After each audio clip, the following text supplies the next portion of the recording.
السلام علیکم ورحمۃ اللہ وبرکاتہ۔ حضرت آدم علیہ السلام کا واقعہ۔ حضرت آدم علیہ السلام سب سے پہلے انسان ہیں جن کو اللہ تعالی نے دنیا میں بھیجا، اور سب سے پہلے نبی آپ علیہ السلام ہے۔ آپ ہی کی اولاد ساری دنیا میں پھیلی، اور آپ کا ذکر قرآن پاک میں 19 بار آیا ہے۔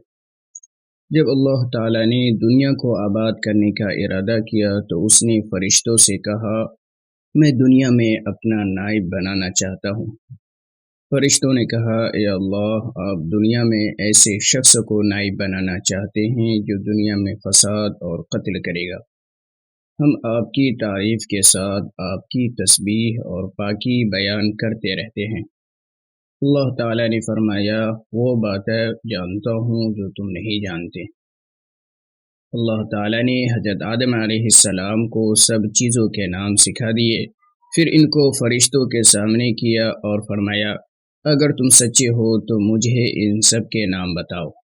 فرشتوں نے کہا، اے پروردگار، آپ نے ہم کو جتنا علم سکھایا ہے اس کے سوا ہم کو کچھ معلوم نہیں۔ پھر اللہ نے حکم دیا کہ تم سب حضرت آدم علیہ السلام کو سجدہ کرو۔ تمام فرشتوں نے سجدہ کیا اور شیطان نے سجدہ نہیں کیا۔ اللہ تعالیٰ نے حضرت آدم علیہ السلام سے کہا، آپ اور آپ کی بیوی جنت میں رہے اور جہاں سے جو چاہے کھائے پیے، مگر ایک خاص درخت کے متعلق حضرت آدم علیہ السلام کو منع کر دیا کہ اس کے قریب بھی مت جانا، ورنہ آپ ظالمین میں سے ہو جائیں گے۔ اس طرح اللہ تعالیٰ نے حضرت آدم علیہ السلام کا امتحان لیا کہ دیکھیں یہ ہمارا کہنا مانتے ہیں یا بھول جاتے ہیں اور شیطان کے بہکاوے میں آ جاتے ہیں۔ شیطان جو پہلے ہی سے حضرت آدم علیہ السلام سے ناراض تھا کہ ان کی وجہ سے یہ خدا تعالیٰ کے دربار سے نکلا، اور خدا تعالیٰ کی لعنت اس پر ہوئی، اور اس نے قسم کھائی تھی کہ میں حضرت آدم علیہ السلام اور ان کی اولاد کو قیامت تک بہکاتا رہوں گا کہ اللہ تعالیٰ کا کہنا نہ مانے اور خوب برائیاں پھیلاتا رہے۔